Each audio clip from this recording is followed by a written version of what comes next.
Once upon a time, there was a woman who had no children. She once went to a good witch for help. The woman said she was dreaming of a child. The sorceress gave her a seed and ordered to plant it in a flower pot. The woman was very happy, thanked the old woman, and went home. At home, she planted a seed, watered it, and began to wait patiently. Soon a large wonderful flower, like a tulip, grew in the pot. When its petals opened, there was a tiny girl inside. She was very small, no more than an inch. Therefore, the woman called her Thumbelina. One night, when Thumbelina was fast asleep, a huge toad climbed onto the window of the house, wet and ugly. She grabbed the sleeping girl and hurried to her swamp. The toad decided to marry her ugly son to the beautiful Thumbelina. She planted her in the middle of the river on a wide lily leaf so that the girl would not run away.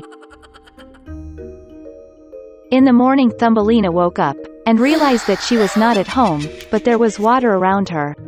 When the girl realized what a terrible fate awaited her, she wept bitterly. At this moment, small fish swam past. They felt sorry for Thumbelina. They gnawed at the stem of the lily, and the leaf floated with the flow with the girl. A large beetle flew past. Seeing a beautiful girl, he grabbed her and carried her to a tree, where he introduced her to his friends. They all envied her beauty, but said that Thumbelina was very ugly and could not be in their company. Under pressure from acquaintances, the beetle also decided that she was ugly, lowered the girl to the ground and said goodbye. All summer Thumbelina lived alone in the forest. She made a cradle for herself from grass and leaves. She ate on pollen and dew, basked in the sun in clear weather, and hid from the rain under a large leaf of burdock. But soon cold rains and winds came. Thumbelina did not have a winter outfit, and she began to freeze. The girl suffered from hunger and cold, and one day she was sheltered by a field mouse. They lived together gloriously. The girl helped the mouse with the housework, told her fairy tales, and in return received warm housing and food. The field mouse had a neighbor, a wealthy blind mole, who did this by counting his wealth all the time. Even being blind, the mole realized that Thumbelina was very cute and offered to marry her. But the girl was not at all happy about this. She did not like the boring mole. Once, walking along the underground passages, Thumbelina saw a wounded swallow, which almost died of the cold. Oh no! All winter she took care of the sick bird and by the spring she cured her. Before the wedding, Thumbelina asked the mouse to let her go upstairs to admire the sun at last. When she climbed out of the mouse hole, she saw a swallow, which she cured. Thumbelina complained to the bird that she was being forced to marry a nasty mole and live with him deep underground. The swallow invited the girl to fly with her to warm lands, and she agreed. She quickly said goodbye to the mouse, climbed onto the swallow, and they flew away. Once in a wonderful country, Thumbelina saw a huge meadow with beautiful flowers. She chose the most beautiful flower for herself to live in. Suddenly, she saw in the flower the same little man as she, only with wings. It was the king of the elves. And an elf lived in every flower. The beautiful elf has never seen a girl as small as himself, and even so beautiful. He immediately fell in love with Thumbelina, and invited her to become his wife, the queen of the elves and the queen of flowers. After all her adventures, the girl was happy to hear such an offer from the charming prince. She happily agreed. The elf took Thumbelina by the hand, and at the same moment 2 wings appeared behind her. Now she has become the queen of the elves. And since then they have lived happily ever after. On a small farm, in dense thickets of burdock, the mother duck found a cozy place to build her nest. She waited for the chicks to hatch. One sunny morning, the eggshells crackled and tiny fluffy ducklings were born. There was only one egg left, the largest one that did not want to crack. The duck began to worry that something was wrong with him. She sat down on the egg again and decided to wait a little longer. The duck mom gave all the heat she could. She thought that this chick must be the most beautiful since she has been incubating him for so long. Soon a chick hatched from the last egg, but it did not look like the rest of the ducklings at all.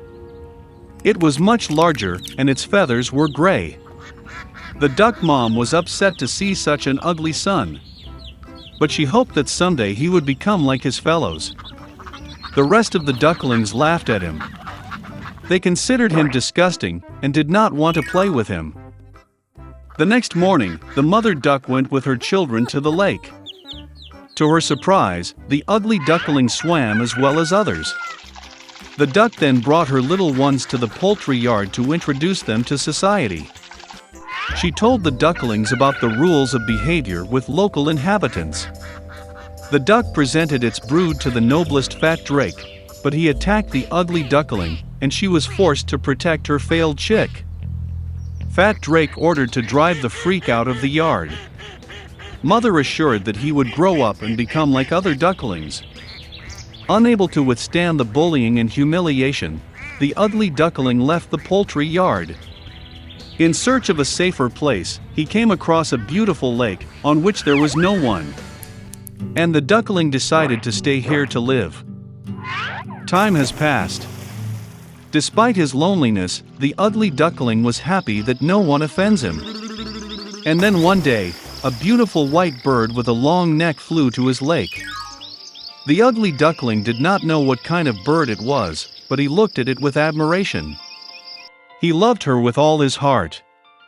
How a duckling would like to be like this lovely white bird. Winter came and it started snowing. The ugly duckling saw white snow for the first time. He was delighted with this sight. But due to the fact that the winter was very snowy, it was very difficult for the duckling to find food. He had to walk around the neighborhood in search of food. He was cold and tired. So the ugly duckling got to the farmer's house. When the peasant saw a thin and unhappy chick, he felt sorry for him. The farmer decided that he would keep the duckling with him until he was fattened and matured. Spring has come.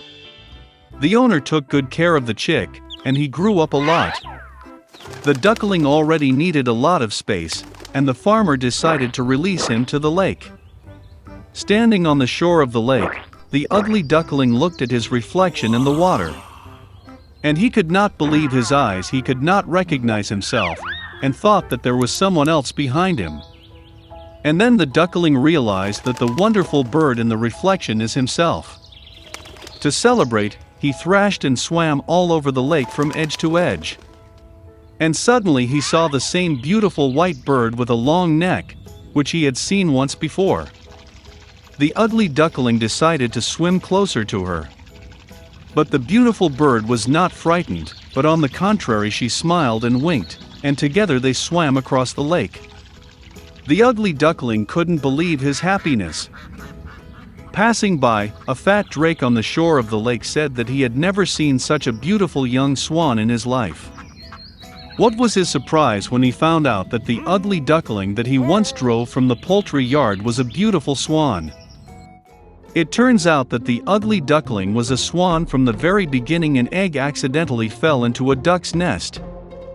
And when the beautiful young swan returned home, then everyone in the poultry yard became very ashamed that they had once offended him because of his appearance.